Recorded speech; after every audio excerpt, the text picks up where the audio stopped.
Well, here we are, an hour later.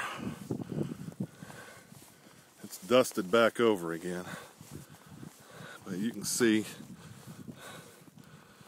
we got a lot of snow.